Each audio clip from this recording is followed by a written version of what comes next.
Kami dari kelompok 7 akan memaparkan materi yang berjudul Sistem pendeteksi kantuk pengemudi berbasis sensor gerak dan cahaya. Adapun tujuan dari pembuatan video ini untuk melengkapi tugas final kami dengan mata kuliah mikrokontroler dengan dosen pengampu Bapak Zainal Akbar STMT. Sebelumnya, perkenalkan nama saya Nabila Desria Putri dengan NIM 24 OSP 144. Perkenalkan, nama saya Jamiatus Solika dengan NIM 24 OSP 137. Saya Anita Prilio dengan NIM 24 OSP 151.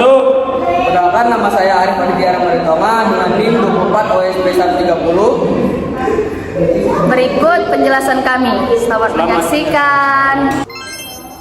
Baik, saya akan menjelaskan latar belakang dari sistem pendeteksi kantuk pengemudi berbasis sensor gerak dan cahaya.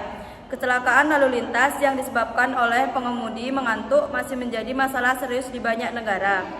Gejala kantuk seperti berkurangnya frekuensi gerakan kepala, lamanya durasi tidak bergerak, serta lingkungannya pencahayaan yang redup dapat menjadi indikator awal cahaya pengemudi kehilangan kewaspadaan. Pada kendaraan komersial dan perjalanan jauh, pemantauan kondisi pengemudi secara otomatis dapat mengurangi resiko kecelakaan dengan memberi peringatan lebih cepat daripada pengamatan manusia. Teknologi yang ditawarkan pada sistem ini memanfaatkan kombinasi sensor gerak, CPR atau odometer ringan untuk mendeteksi berkurangnya aktivitas tubuh atau gerakan, serta sensor cahaya atau LDR untuk menilai kondisi pencahayaan di kabin yang seringkali berkaitan dengan waktu, malam, atau pagi dini hari. Ketika kantuk lebih mungkin terjadi, data terjadi sensor-sensor ini proses oleh mikrokontroler seperti Arduino Uno yang menerapkan logika keputusan. Jika tidak ada gerakan selama periode tertentu dan tingkat cahaya rendah, sistem pengeluaran peringatan atau buzzer LED indikator. Harapan dari teknologi ini adalah memberikan peringatan dari yang akurat tanpa banyak false alarm sehingga pengemudi dapat segera mengambil tindakan berhenti sejenak, minum kopi, dan istirahat. Selain itu, diharapkan desain mudah dipasang, hemat energi, dan dapat diharapkan menurunkan angka kecelakaan akibat kantuk serta meningkatkan keselamatan berkendara. Baiklah, di sini saya akan melanjutkan penjelasan dari saudara saya tadi. Di sini saya akan menjelaskan bagian mengenai bagan sistem. Baiklah, untuk bagan sistem sendiri di sini ada inputnya itu yang pertama ada power supply, sensor gerak, PIR, dan sensor cahaya atau LDR. Untuk prosesnya sendiri itu ada adaptor 5 volt DC, mikrokontroler yang berjeniskan Arduino Uno, dan algoritma taktilasi.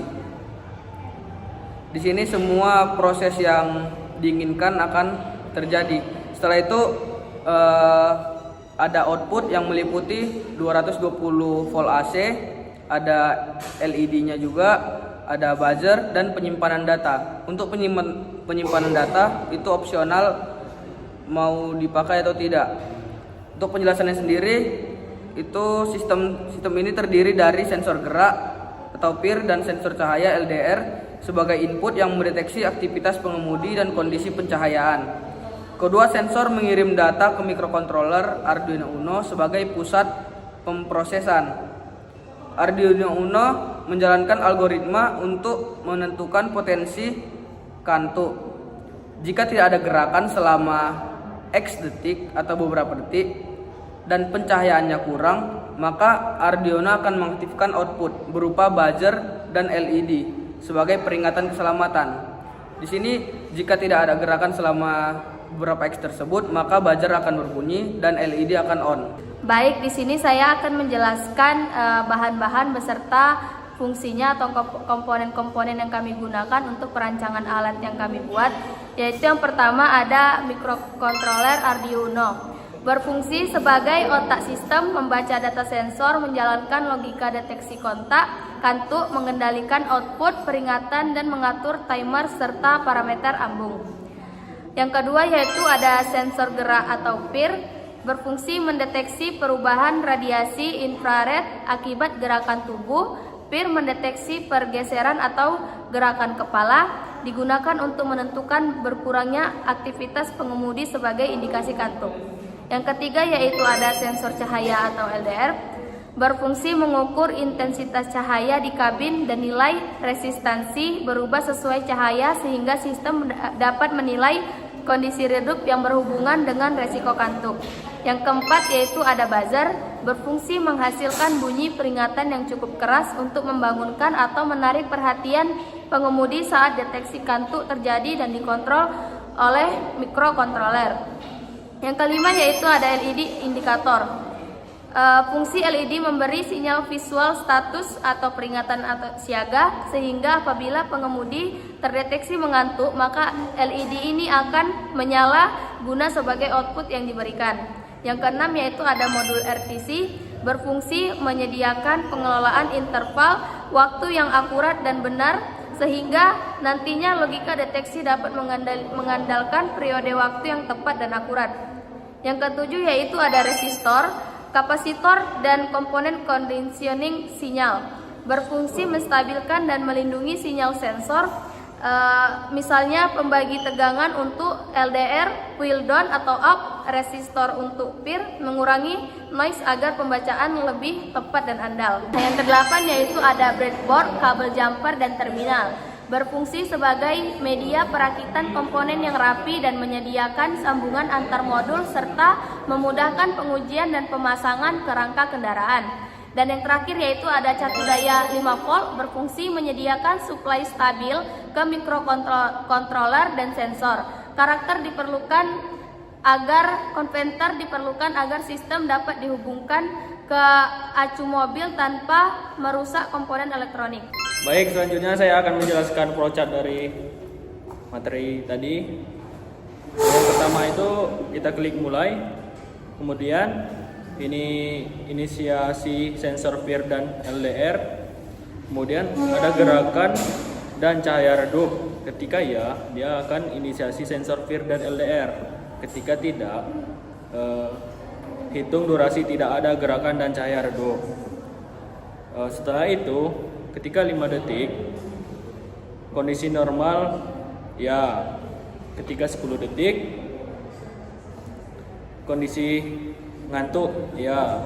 Kemudian ketika 15 detik kondisi tidur ya. Buzzer akan berbunyi dan LED akan on. Selesai.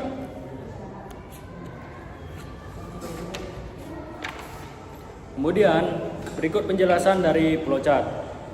Saat sistem dinyalakan, mikrokontroler akan membaca konfigurasi ambang dan memula. Loop memantau sistem secara berkala, membaca sensor gerak dan sensor cahaya. Jika gerakan terdeteksi dalam internal yang ditentukan, sistem menganggap pengemudi masih aktif dan melanjutkan pengamatan. Jika tidak ada gerakan dan kondisi cahaya rendah, menunjukkan jam malam atau kondisi mengantuk. Sistem mulai menghitung durasi tidak bergerak. Setelah durasi melewati ambang buzzer akan berbunyi, mengeluarkan peringatan audio. Terus, jika pengemudi merespon, maka alarm akan direset dan LED akan off yang tadinya sebelumnya on secara bersamaan dengan buzzer. Sekian penjelasan dari materi kami, semoga bermanfaat untuk kita semua dan apabila ada salah kata kami mohon maaf. Kami dari kelompok 7 mengakhiri. Wassalamualaikum warahmatullahi wabarakatuh.